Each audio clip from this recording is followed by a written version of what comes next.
think there's primarily two major reasons. There's social reasons and more life conditions. I think the problem is that it all started when I was a kid. I grew up in sort of the ghetto in Oslo. I had nothing. I was living in a hostel. I was sofa surfing. My father, he was an alcoholic. Sometimes it was I got beaten, you know. My father's drinking put a lot of pressure on my mother, and she was miserable constantly. And I started lashing out at other kids and got a habit of doing that. The older kids from 6th grade were like bullying me. There were always several on me, trying to pick on me, and I had to defend myself, and I always defended myself by fighting. Some of the times the kids that was bullying me was my friends. It affected me very deeply. I got a really fucked up relationship to friends and everything. I think I sort of...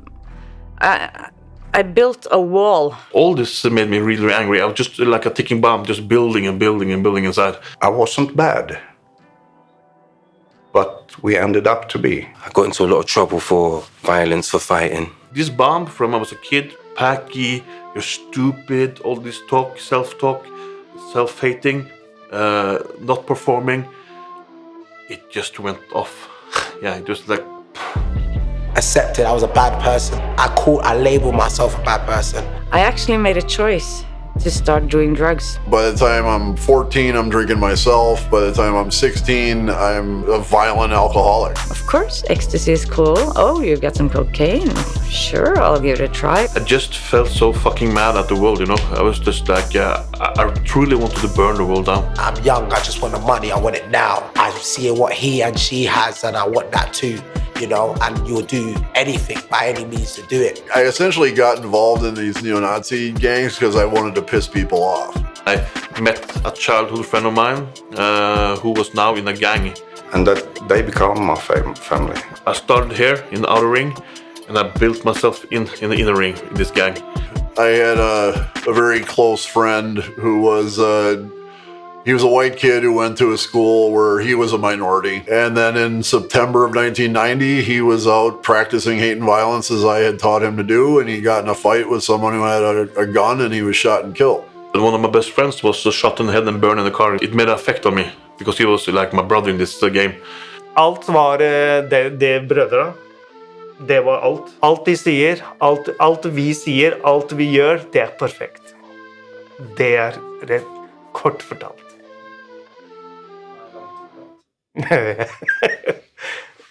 Alt er galt.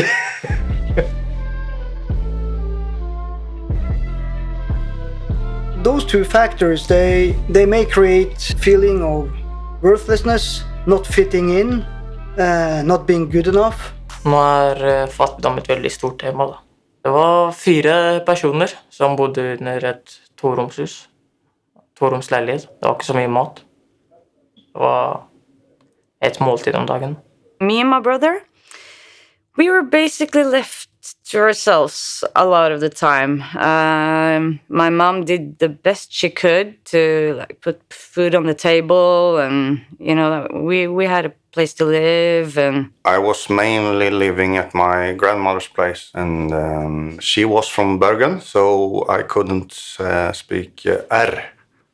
So I said R, and that's when it began. Almost already there when I was a little kid and got bullied. It was not one thing, but it was many nights before going to school. I couldn't sleep because I knew what was going to happen tomorrow. I didn't get much sleep. I was like very scared. Yeah. So I remember those times very good, lying in bed and just shit tomorrow. Yeah, another day. I think perhaps the most important is that you have a general distrust of the environment, and that distrust and also feeling of not being wanted engenders anger and aggression, which has to be displaced somewhere. It needs to be channeled somewhere. I was just angry, you know, and I didn't know how to deal with my anger back then. I knew what I was doing was wrong. Like throughout the time I was involved in this Nazi skinhead gang. And I liken it to substance abuse, to addiction. The money, I give a fuck about the money. I got the excitement from beating people, you know, from hurting other people. So like when I was in a fight and stuff like that, it felt more real and more delightful for me than even having sex. Like a heroin junkie knows that it's wrong to steal things to support their heroin habit, or they maybe even prostitute themselves to support their heroin habit. They don't feel good about that, but they don't care because all they want is the heroin. And for me, I knew it was wrong to hate people, but I didn't care because all I wanted was that rush that you got from the feeling of doing that. When my kid was maybe 5-6 months and I was holding him like this, and you know, kids have a tendency to, the neck is very loose. And they have to, sometimes they fall off this. And I was holding him like this and he hit me in the head and I felt like he fucking knows. And my reaction before was to hit him back, you know.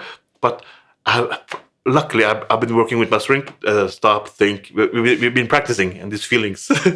So before I hit this kid back, I stopped and I just, fuck, what am I doing? And I just, then I just like, I just realized it. Shit, I have to work with myself, you know. So I just put him in my hair and I started crying, man. It was a strong moment. It was but then I realized I almost hit my kid, a baby.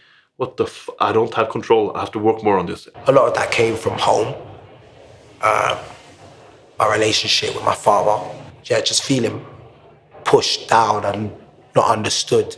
You know, I really feel like I should have had opportunities to communicate my anger and maybe digress to what made me angry in the most lightest incidents first and foremost before it progressed into really frustration. When you don't feel that you have a place in society, it's easy to take matters in your own hand, both because you might have less, or you might have, and in many cases you actually don't have the same opportunities as others. That's one thing, but of course it's the most important is the feeling of not having the same opportunities as others, and then crime is an easy solution to that. When you don't succeed or you don't get like attention, you don't perform in this kind of way. You try to find another area you can perform. I started then like a running boy, I don't know what to call it, just a beginner in the gang. I have been working as a torpedo. I helped a lot of people. I helped people I know when I did see that they had problems, they came to me. I mean, we was a gang at one point that kept together. På min tid så var det vel ingen som kalte oss for gjenger. Vi kalte oss for venneflokk. Vi var brødre. The more I came in the gang, the further I went inside, the mentality, the more wrong shit I did, the more shooting, the more beating we did. Selv om det ikke er riktig, og du vet at det ikke er riktig, så kan du ikke bare komme ut av det livet. Du er der, det livet har formet deg som person. Jeg levde i en boble, eller alle lever i den bobla der. Når de som er i det miljøet, de lever i en boble. Alt det som er inni den bobla, det er perfekt. We told him stories about how we beat up people in the streets and made it sound like we were superheroes. We taught him how to hate. We taught him how to fight. And he became just like us. In September of 1990, he was out practicing hate and violence as I had taught him to do, and he got in a fight with someone who had a gun, and he was shot and killed. And I remember my mind started spiraling with rage, anger. They were basically saying you could have died. That's what they were trying to vocalize to me. But I just remember those words just echoing in my mind, and I really started thinking like, how can someone try to take my life? Like, how dare they? Pride. At his funeral, a kid showed up that he used to know when he was a punk rocker, and this kid was Asian, and we attacked this kid at the funeral. Like, as his mother is mourning him, we're attacking somebody who's at the funeral. Like, that's how fucked up we were. Guilt feelings have to be suppressed through drugs or doing it again. As time goes by and you keep doing it, you will slowly deaden your emotions through your actions until it finally becomes a habit. But of course, then you probably have done it for many years already. So it's more than a habit. It doesn't ignite any feelings at all. And sometimes some people may, of course, feel deep feelings of emptiness. And then the only thing that kind of gives a feeling of something, perhaps excitement, is through violence or dangerous and criminal behavior. And that might be a driver as well. Why should I care if no one else did care? That was the feeling. I didn't have a place to live. I didn't have any connection with my family. I didn't know that they loved me. I didn't know what my life did to them, because they didn't even know if, more or less, if I was alive or not. Even my friends from that time, from this era where I was trying to be a policeman and being from army, I have scared them off. When I went to the gang, they all, okay, we cannot be with you, Michael. They left. So I was very alone.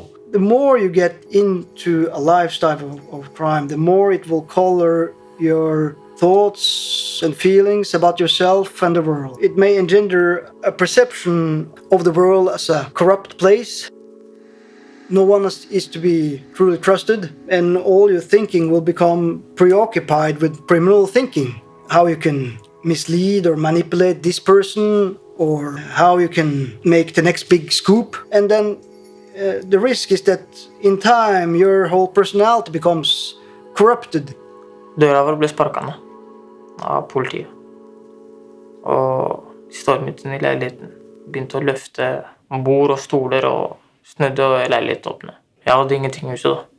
Det var liksom, jeg kunne fortsette løgnene mine. Jeg har klart å lure vekk politiet til at jeg har klart å lure familien min. Da tenker jeg jo, hei, jeg er flink til det jeg driver med. They arrested me, and the charge was for trying to kill 2 people.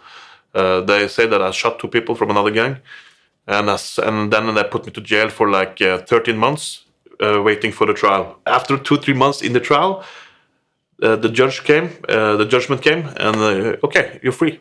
And outside, the gang were waiting for me. Hey, take some coke, yeah, let's go partying. For some, prison is part of the criminal lifestyle. I think for at least 1/3 or maybe more than that, prison is just part of the criminal experience or the criminal pathway you've taken. But for other people, it does also give an opportunity for change, because life outside is too chaotic, and you don't really spend much time thinking about other avenues of life. Når jeg da fikk 12 år, det var jo greit. Selv om ikke jeg var enig i dommen, men det som var positivt med dommen, at jeg fikk tid til å tenke. I mean, people think prison and they think it's a really bad place, but it was the making of me. And I know that might sound a bit crazy, but it really was the making of me. Da fikk jeg sett for meg selv, bevisst overfor meg selv, at de valgene jeg hadde gjort, det var ikke riktig.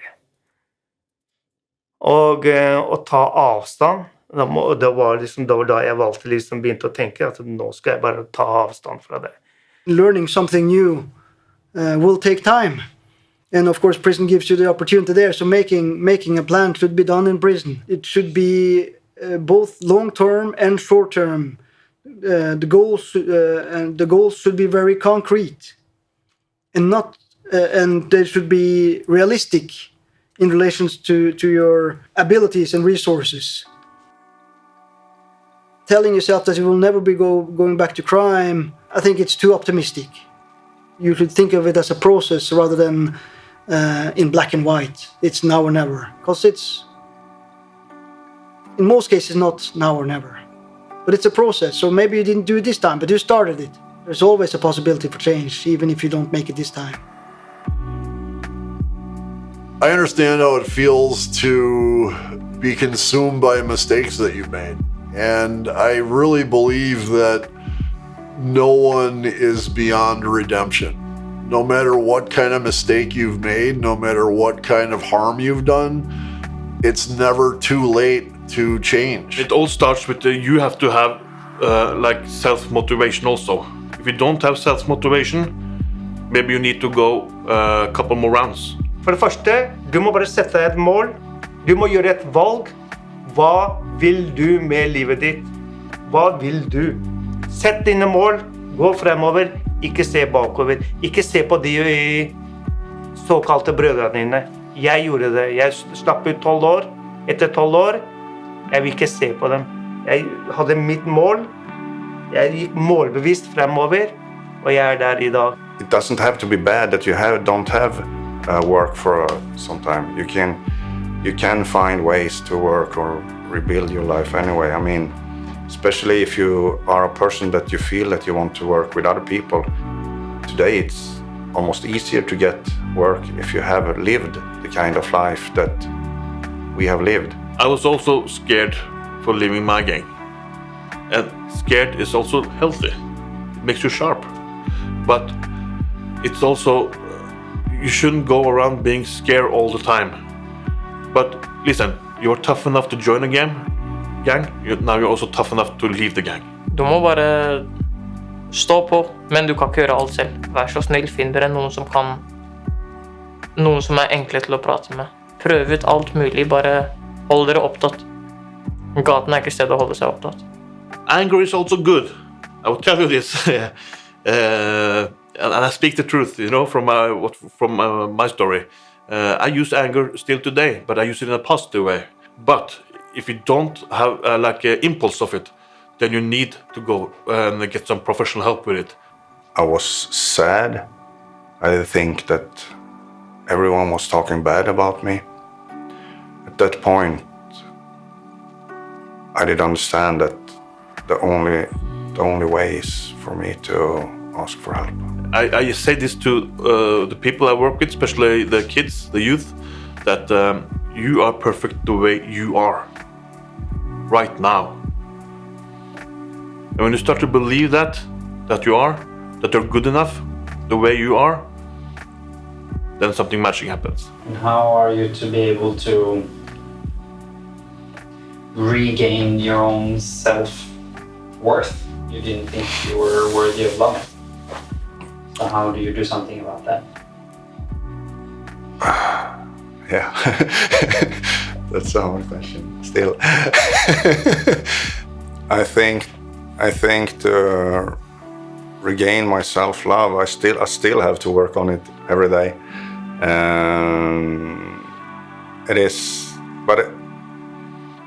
The thing is to continue work at it, and for me, it is, as I said, to do other things for other people, do things for people that I care about, and see how they appreciate what I do. To be the good person and not be the bad person.